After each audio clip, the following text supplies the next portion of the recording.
Tata cara ibadah New Normal Gereja Betani Kemah Pemulihan Madiun. Yang pertama, terkait ketentuan jumlah kuota jemaat oleh pemerintah, maka semua jemaat diharap untuk mendaftarkan diri terlebih dahulu. Pendaftaran bisa menghubungi ibadah pukul 6 pagi Saudara Efraim, ibadah pukul 9 pagi Saudari Yemima, dan ibadah pukul 5 sore Ibu Sinta. Semua ibadah bertempat di Gereja Jalan Ahmad Yani nomor 15. Dan ibadah hanya untuk jemaat berusia 16 sampai 65 tahun. Anak-anak usia 16 tahun ke bawah dan 65 tahun ke atas harap mengikuti ibadah online di channel YouTube Successful Betani Families Madiun. Kedua, jemaat akan dicek suhu tubuh sebelum masuk ke lingkungan gereja. Mencuci tangan sebelum memasuki ruang ibadah atau menggunakan hand sanitizer. Jemaat wajib memakai masker di lingkungan gereja. Ketiga, dilarang bersalaman atau berpelukan. Menjaga jarak minimal 1 meter saat memasuki atau hendak keluar dari ruang ibadah. Tidak berkerumun di lingkungan gereja dan segera pulang bila ibadah telah selesai. Terima kasih karena sudah mematuhi protokol kesehatan. Gereja Betani Kemah Pemulihan Madiun selalu menjaga kebersihan ruang ibadah sebelum dan setelah ibadah.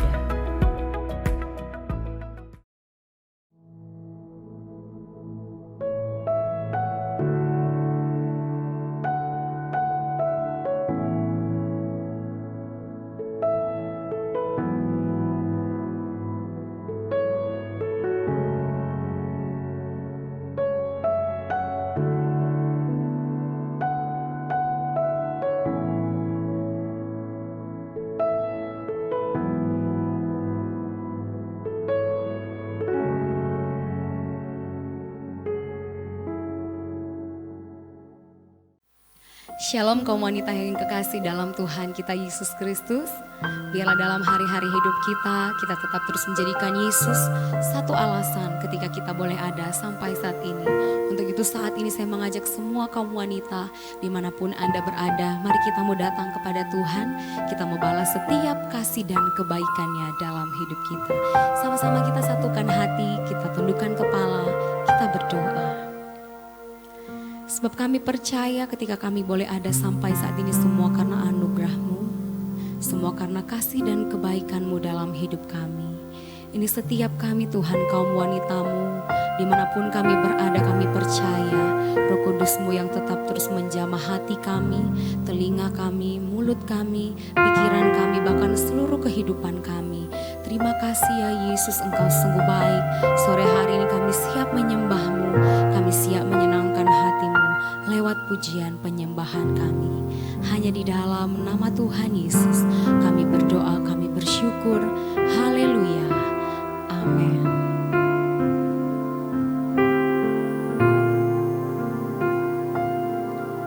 Ku hidup karena anugerah-Mu. Tiada satu pun dapat ku banggakan, semua karena cinta-Mu. Ini hidupku, pimpin jalanku, kasih-Mu mengubah hidupku.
percaya ada tangan Tuhan yang kuat yang tetap terus memegang erat hidup kami.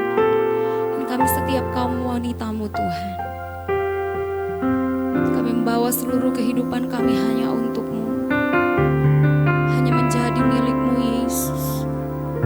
Mari kaum wanita yang mengasihi Tuhan, lebih lagi kita menaikkan pujian yang terbaik. Kiara labasi kaya ralabata kana ya ralamas kaya rala. Engkau jamah setiap hati kami Tuhan. Engkau jamah setiap kehidupan kami kaum wanita-Mu.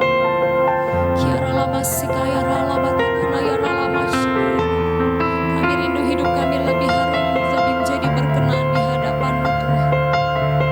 Kiara labasi kaya ralabata kana ya ralamas.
Saat ini kami berseru di hadapan-Mu Tuhan. Kami memanggil Engkau Bapa kami, Tuhan kami, Allah kami yang sungguh baik. Jangan pernah sedetik pun meninggalkan kami ya Tuhan. Kami sungguh mengasihi-Mu, kami sungguh mengasihi-Mu. Sebab Engkau Tuhan yang menjadi alasan untuk kami tetap boleh ada sampai saat ini. Terima kasih Yesus.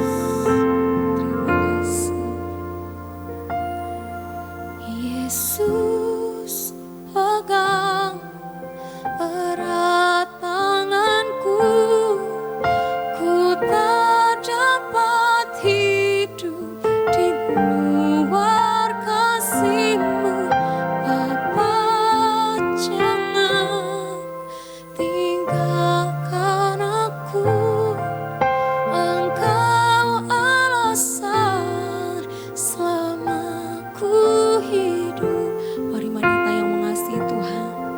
Yesus, pegang erat tanganku, ku tak dapat hidup di luar kasih-Mu. Bapa, jangan tinggalkan aku, Engkau alasan selama ku hidup. Yesus, pegang erat tanganku, ku tak dapat hidup di luar kasih-Mu.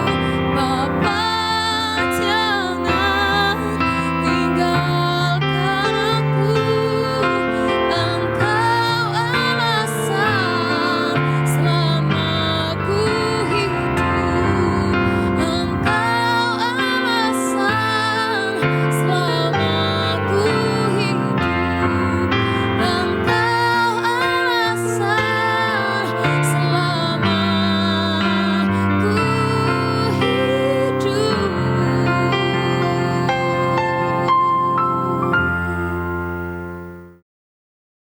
Shalom, saya Yohanes Budiarjo. Senang ketemu ibu-ibu dalam WBI Betani Madiun. Saya digerakkan Tuhan untuk memberikan satu berkat renungan firman Tuhan untuk WBI Madiun. Sesuai dengan situasi yang sedang kita hadapi hari-hari ini, saya diberikan satu pemahaman oleh Tuhan dan saya rindu untuk membagikan itu kepada ibu-ibu sekalian. Saya beri tema besarnya dalam pembahasan kali ini adalah hidup dalam pemeliharaan Tuhan. Sekali lagi ya, hidup dalam pemeliharaan Tuhan. Itu tema besarnya. Dalam bahasa Inggris dikatakan in God's providence. Hidup dalam pemeliharaan Tuhan. Dengan subtema ditolong dalam masa kesesakan. Ditolong dalam masa kesesakan. Mari kita buka sama-sama ayat pembuka kita, Mazmur 46 ayat 2 sampai 3, dilanjut dengan Mazmur 9 ayat 10 sampai 11.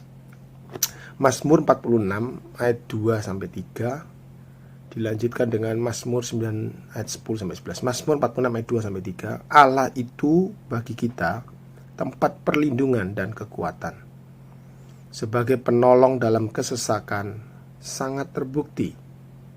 Sebab itu kita tidak akan takut sekalipun bumi berubah, sekalipun gunung-gunung goncang di dalam laut.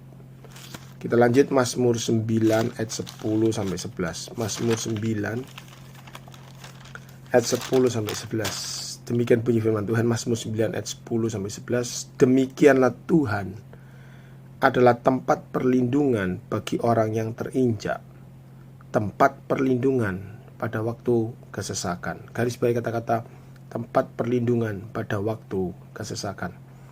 Orang yang mengenal namamu percaya kepadamu, sebab tidak kau tinggalkan orang yang mencari engkau, ya Tuhan. Amin. Berbahagialah setiap orang yang dengar firman Tuhan, kemudian menerimanya, mempercayainya, menyimpannya baik-baik dalam hatinya, dan dengan setia melakukannya dalam kehidupannya sehari-hari, sehingga kehidupannya makin berbuah-buah.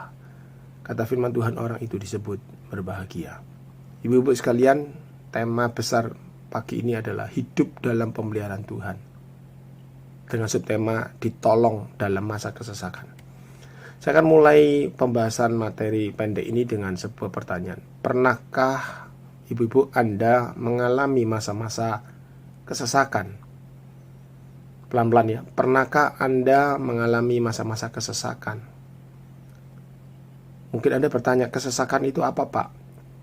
Kesesakan adalah suatu situasi yang membuat kita tidak nyaman. Kita merasa sesak, terdesak, terhimpit, tidak bisa bebas leluasa bergerak. Kita merasa sempit, gerah. Itu yang disebut dengan kesesakan. Kalau masa kesesakan adalah masa di mana kita mengalami situasi seperti itu. Masa-masa di mana kita mengalami sesuatu yang membuat tidak nyaman, membuat kita jadi sesak, membuat kita terdesak, terhimpit. Itu masa kesesakan. Kesesakan bisa dibagi menjadi dua. Baik, yang pertama bisa secara fisik. Kesesakan secara fisik. Dan kedua adalah secara psikologis. Apa itu? Kesesakan secara fisik relatif lebih mudah menyelesaikannya. Contoh, ketika Anda berada dalam sebuah ruangan, Anda merasa ruangan ini terlalu sempit, sesak, banyak orang. Anda terdesak, terhimpit, mungkin sedang antri sesuatu atau sedang menunggu sesuatu dalam ruangan yang sempit, terhimpit. Itu secara fisik, relatif mudah mengatasinya. Bagaimana caranya? Ya pindah saja, keluar saja dari ruangan itu. Selesai, that's it. Atau mungkin itu bisa soal baju. Anda merasa baju Anda lebih sesak, lebih sempit. Mengatasinya gimana? Ya relatif lebih mudah. Ya ganti baju saja yang lebih longgar, cari baju yang lain yang lebih longgar. Tapi secara psikologis itu tidak mudah seperti yang kita bayangkan. Secara fisik relatif lebih mudah mengatasi. Tapi kalau secara psikologis tidak mudah. Tidak seperti yang semudah yang kita bayangkan. Misalkan dalam persoalan rumah tangga kita, hubungan pernikahan kita, hubungan dalam anak menantu, mertua, dan semuanya. Saya 2 hari yang lalu ketemu dengan satu anak muda yang dilihat dari tongkrongannya, dari keluarga yang cukup kaya, sangat berada, sangat kaya. Tapi anak muda ini mengalami satu kesesakan dalam batinnya. Karena apa? Karena sebagai anak muda, dia ada dalam rumah sebuah keluarga dan dia mengalami satu benturan-benturan kepada kakaknya, kepada papanya. Dan pelan tapi pasti anak muda ini pelan tapi pasti merasa terhimpit, terdesak, dan tidak mudah mengatasinya. Sampai satu kali dia tidak kuat mana. Orang yang tersesat itu seperti itu.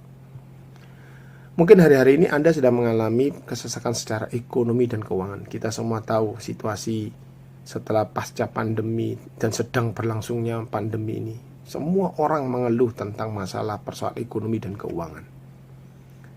Dan ini memang tidak mudah mengatasinya.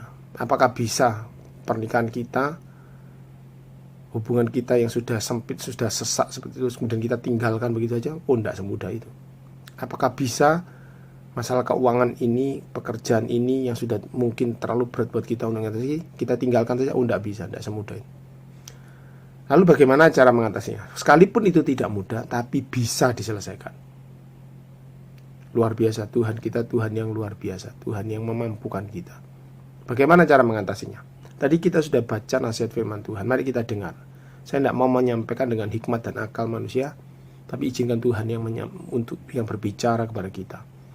Mazmur 46 ayat 2 dikatakan, Allah itu bagi kita tempat perlindungan dan kekuatan, sebagai penolong dalam kesesakan sangat terbukti.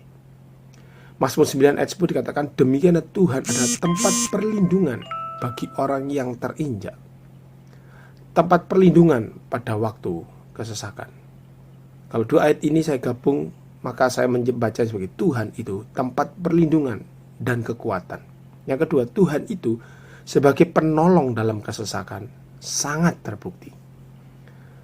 Saya teringat oleh sebuah ayat Amsal 18 ayat 10 dikatakan, nama Tuhan adalah menara yang kuat.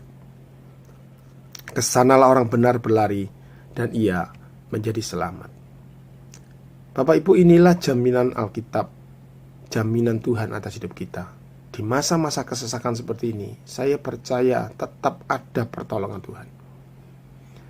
Tuhan pasti tolong umatnya yang dalam masa-masa kesesakan seperti ini. Sebagai penolong dalam kesesakan sangat terbukti. Mungkin Anda bertanya, apa ada Pak orang yang dapat pertolongan Tuhan di masa-masa kesesakan? Ada. Orang yang mendapatkan pertolongan dari Tuhan dalam masa-masa kesesakan digambarkan Alkitab seperti seorang perempuan yang bernama Naomi. Pelan-pelan ya.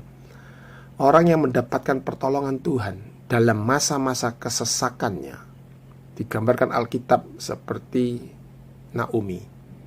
Kita semua tahu siapa Naomi dan apa yang menimpanya. Dan kita akan sedikit belajar, membaca kembali, mengulas kembali bagaimana Tuhan menolong dan melepaskan Naomi. Luar biasa. Kalau Bapak Ibu Anda ingin, kalau Ibu-ibu Anda ingin tahu kisah tentang siapa Naomi, baca saja kitab Rut. Kitab Rut itu kitab yang pendek, terdiri dari 4 pasal. Inilah tinjauan teologisnya dari kitab Rut. Kitab Rut itu satu dari 2 kitab yang ditulis dengan nama wanita. Yang satunya adalah kitab Esther. Kitab Rut ditulis sekitar abad ke-10 sebelum Masehi, lebih tepatnya 1375 sampai 1050 sebelum Masehi. Kitab Rut adalah salah satu dari 5 gulungan dari bagian ketiga Alkitab Ibrani yang disebut dengan Hagiografa atau tulisan-tulisan kudus. Itu sedikit tinjauan teologis dari kitab Rut. Nah, kisah Naomi dimulai dari suatu masa yang sulit yang timbul, yaitu masa yang disebut dengan masa kesulitan keuangan. Rut pasal 1 dibuka dari sebuah situasi yang dimulai ada masa yang disebut dengan masa kelaparan. Satu masa krisis pangan yang terjadi di Bethlehem. Dan keluarga Naomi dan Elimelech, Mahlon dan Kilion memutuskan pergi ke tanah Moab. Apa yang terjadi di tanah Moab? Mereka mungkin berdagang, mereka menetap tinggal di sana. Dan situasi terus bergulir. Ayat ketiga dari Rut pasal 1 dikatakan mulai ada persoalan, timbul kesesakan yang pertama. Apa itu? Ada kematian Elimelech suami Naomi. Pertama, mereka punya kesesakan, masa kelaparan, masa kesulitan keuangan. Mereka memutuskan pergi, dan itu hal yang wajar, mereka berusaha. Tetapi kesulitan kedua mulai timbul, kesesakan kedua timbul. Naomi, Elimelech sebagai suami Naomi, pencari nafkah, tulang punggung pencari nafkah, meninggal. Tidak lama kemudian, ayat yang kelima dari Rut pasal pertama, disusul kematian 2 anak yang lainnya, yaitu Mahlon dan Kilion. Artinya apa? Kekuatan pencari nafkah dari keluarga ini lumpuh total. Bayangkan, suami dan kedua anak laki-lakinya. Di zaman itu, pada situasi itu, pencari nafkah adalah seorang pria. Mungkin sampai hari ini kebanyakan pencari nafkah keluarga itu adalah para pria. Dan karena kekuatan pencari nafkah itu meninggal semua, maka keluarga ini mengalami kelumpuhan total secara ekonomi. Akibat yang terjadi pasti ada kebangkrutan dan kemiskinan total. Di titik terendah dalam hidup Naomi, ayat 7 mencatat, Naomi memutuskan mengambil jalan pulang ke Bethlehem karena dia sudah tidak tahan. Naomi sudah merasa begitu menderita. Ibu-ibu, apa yang terjadi pada Naomi bisa juga terjadi pada diri kita semua.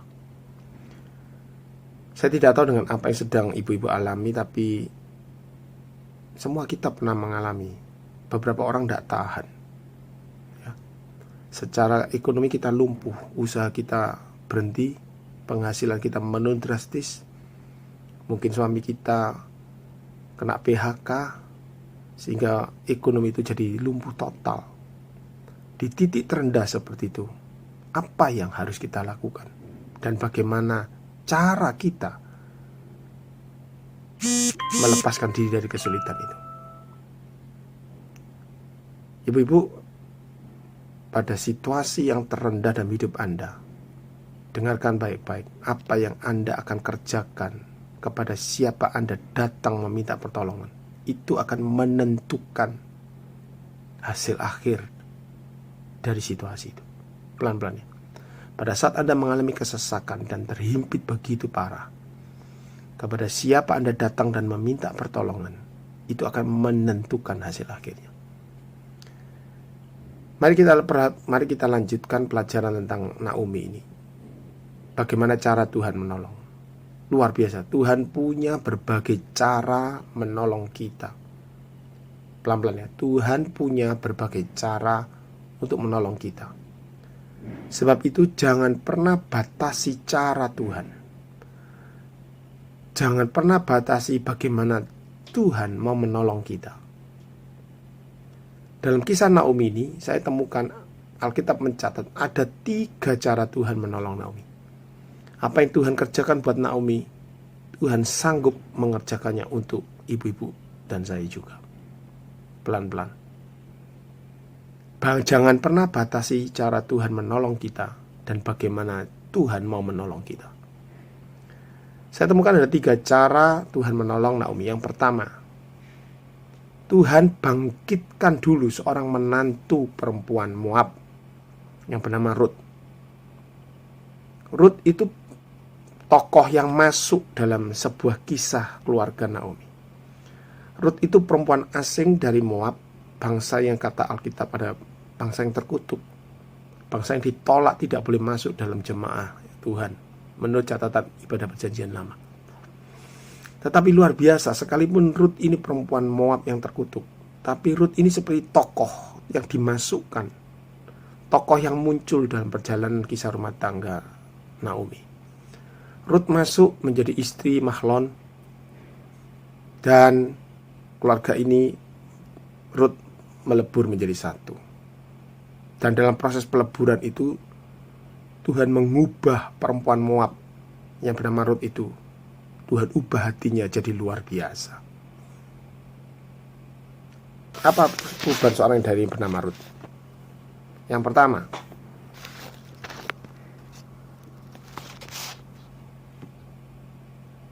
Ruth cinta pada mertua dan keluarganya.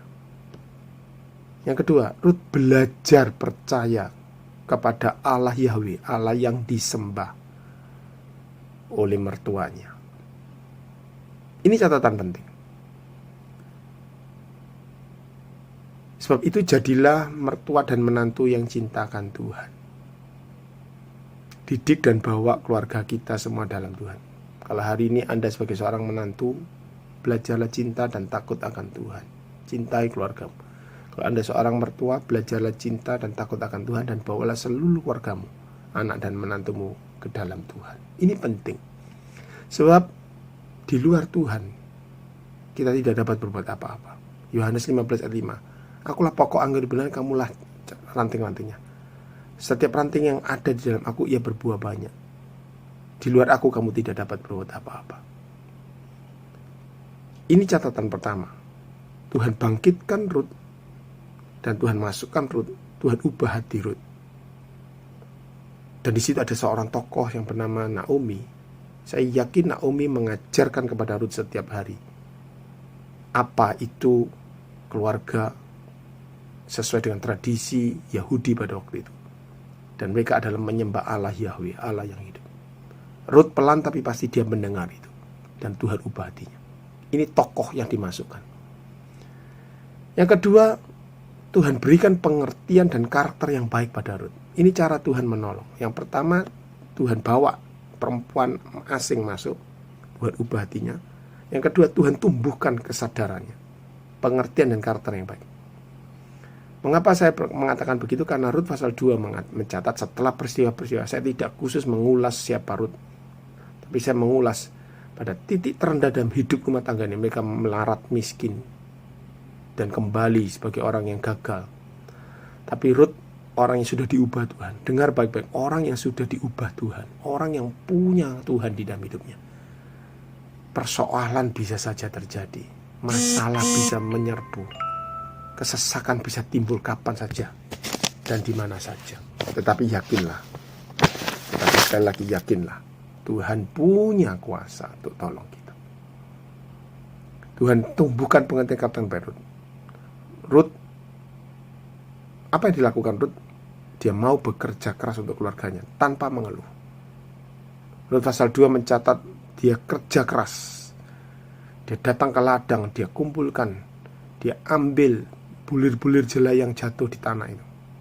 Dikatakan 15, tidak pernah berhenti tangannya dari pagi sampai petang, rajin dan cekatan. Ini luar biasa, ini hal yang baik. Di bagian yang kedua, cara Tuhan menolong. Tuhan berikan pengertian kepada kita. Tuhan berikan kemampuan kepada kita supaya kita bisa jadi rajin dan cekatan, mau kerja keras. Perhatikan baik-baik. Tuhan ingin ibu-ibu jadi rajin, cekatan, dan kerja keras. Amsal 10 ayat 4. Amsal 10 ayat 4 mencatat sebagai berikut. Amsal 10 ayat 4. Tangan yang lamban membuat miskin, tetapi tangan orang rajin menjadikan kaya. Tangan yang lamban membuat miskin, tetapi tangan yang rajin menjadikannya kaya. Amsal 10 ayat yang kelima dikatakan, siapa mengumpulkan pada musim panas, ia berakal budi. Siapa tidur pada waktu panen, membuat malu. Orang yang lamban akan menderita lapar, tapi orang yang rajin, kata firman Tuhan, akan mendapatkan makanannya. Sekali lagi Bapak Ibu, Ibu-ibu yang saya kasih dalam Tuhan, jadilah seorang wanita yang rajin, cekatan, dan mau bekerja keras. Rut tidak mengeluh. Tanda orang yang rajin, cekatan, dan mau bekerja keras itu tandanya 3. Dia tidak pernah menolak, dia tidak pernah mengomel, dan dia tidak pernah mengeluh. Dia lihat sebuah kesempatan bagaimana cara mendapatkan makanan. Sekalipun itu cara yang mungkin dalam tanda petik agak sedikit kurang baik di mata pandangan. Menjadi pemungut bulir-bulir jelai yang jatuh. Mungkin itu kelihatannya seperti bukan pekerjaan yang mentereng. Tetapi Rut tahu itu pekerjaan halal. Rut tahu itu pekerjaan yang bisa dia kerjakan. Sebab itu dia memutuskan dia bekerja. Itu pekerjaan yang baik, itu pekerjaan yang halal. Sekalipun mungkin tidak elit, tapi itu pekerjaan yang bisa membuat dia mendapatkan makanannya. Bukankah kita diajar oleh Tuhan dalam ajaran doa Bapa kami? Berikanlah kami pada hari ini makanan kami yang secukupnya. Saya yakin berkat Tuhan adalah berkat yang cukup untuk kita sehari. Tentu ukuran cukup dari setiap kita berbeda-beda. Tetapi pasti itu cukup buat kita. Asal kita mau mengambil makanan yang menjadi bagian kita dan harus kita kerjakan, pasti ada kecukupan. Sebab itu Amsal berkata, jangan beri aku kekayaan dan kemiskinan, jangan beri aku kelaparan, tetapi berikan aku makanan yang menjadi bagianku dengan rasa cukup. Saya percaya penyertaan dan perlindungan Tuhan. Tuhan sudah memberikan bagiannya. Sekarang bagian Anda dan saya. Apa bagian kita? Kerja, rajin, cekatan. Pengkhotbah mengatakan, apa yang bisa kau jumpai dengan tanganmu untuk dikerjakan, kerjakan itu. Jangan taburkan benihmu pagi hari dan jangan tahan tanganmu pada petang hari. Karena kau tidak pernah tahu yang mana yang akan tumbuh, yang ini atau yang itu. Atau kedua-duanya bisa tumbuh. Artinya kalau Tuhan masih memberikan kesempatan bagi kita hari ini, kita masih diberikan kesehatan, kekuatan, kita bisa kerja. Kerja yang rajin, kerja yang cekatan, kerja keras. Kalau memang hari-hari ini kita dituntut untuk kerja lebih keras, kerja keras. Tapi ingat, mana itu cukup untuk kita satu hari. Asal kita mau bekerja keras. Jangan menolak, jangan mengeluh, jangan mengomel. Mari katakan, jangan menolak, jangan mengeluh, jangan mengomel. Dan Ruth kerjakan itu. Ruth kerjakan apa yang bisa dia kerjakan. Dengar baik-baik. Kerjakanlah apa yang bisa kita kerjakan. Tuhan akan selesaikan selanjutnya. Do the best what you do, and God will do the rest. Kerjakan dengan baik, seoptimal mungkin apa yang bisa kita kerjakan. Tuhan yang akan memberkati selanjutnya.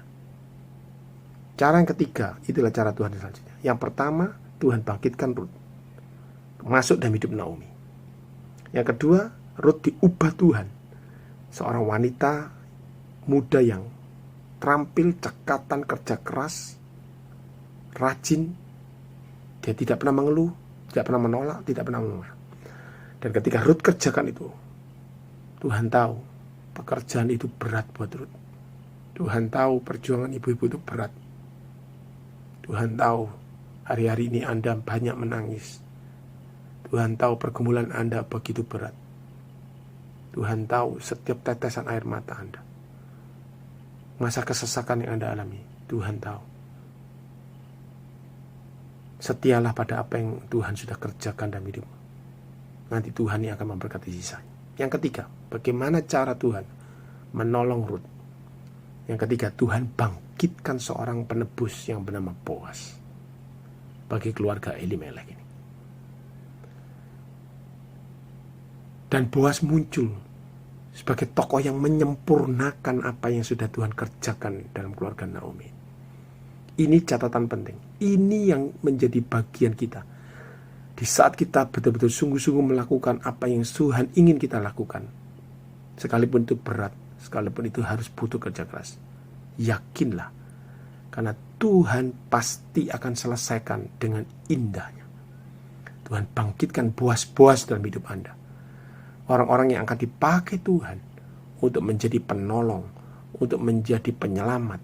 Tuhan gerakkan hati Boaz-Boaz.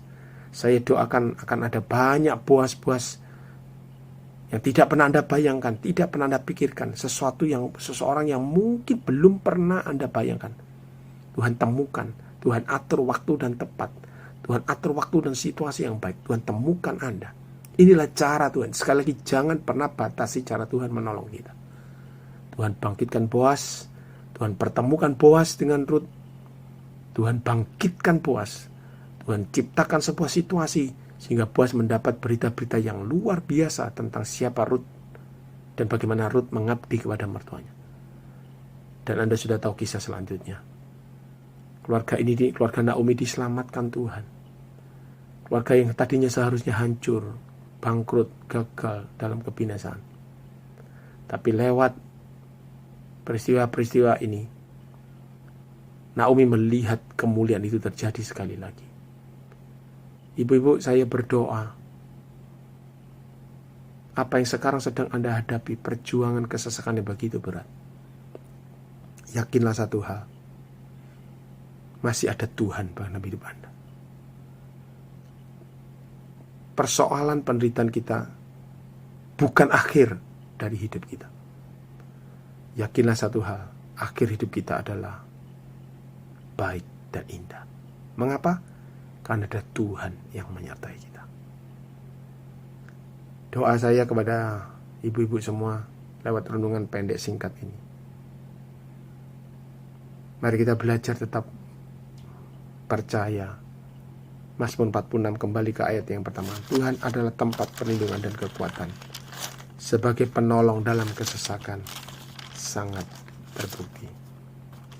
Allah itu bagi kita tempat perlindungan dan kekuatan. Sebagai penolong dalam kesesakan sangat terbukti. Tuhan memberkati. Doa saya, semua keluarga besar WBI Betani Madiun ditolong Tuhan, diberikan kekuatan, diselamatkan, melewati semua badai krisis ini dengan selamat, bahkan melihat kebaikan Tuhan limpah. Tuhan memberkati kita semua. Amin.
Kami mengucap syukur dan terima kasih ya Tuhan, Engkau sudah memberkati kami di tengah situasi yang ada Tuhan. Engkau memberikan kekuatan dan penyertaan yang terbaik buat kami Tuhan. Engkau memberkati setiap wanitamu ya Bapa dengan kekuatan firman-Mu pada malam hari ini Tuhan. Biar firman-Mu bertumbuh buah-buah Tuhan di dalam setiap para wanitamu ya Bapa.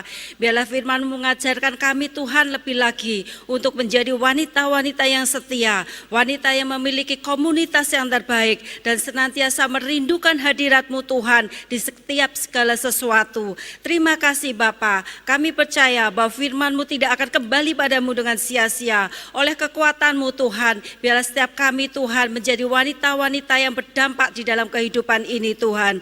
Terima kasih ya Bapa buat setiap anak-anak-Mu yang sudah terlibat di dalam melayani pekerjaan-Mu malam hari ini. Juga hamba-Mu yang sudah Kau pakai untuk menaburkan firman-Mu buat kami ya Bapa. Syukur hanya bagi Engkau ya Bapa. Mari setiap wanita terimalah berkat dari Bapa di dalam nama Tuhan Yesus Kristus, dalam persekutuan Roh Kudus yang akan memberkati setiap saudara, tidak menjadi ekor tetapi menjadi kepala. Apapun yang saudara perbuat, Tuhan senantiasa menyertai dan memberkati serta menjadikan berhasil. Engkau diberkati untuk menjadi berkat. Engkau diberkati untuk menjadi dampak. Yang terima berkat dari Allah Bapa di dalam nama Tuhan Yesus Kristus. Mari katakan bersama-sama, amin. Tuhan Yesus memberkati.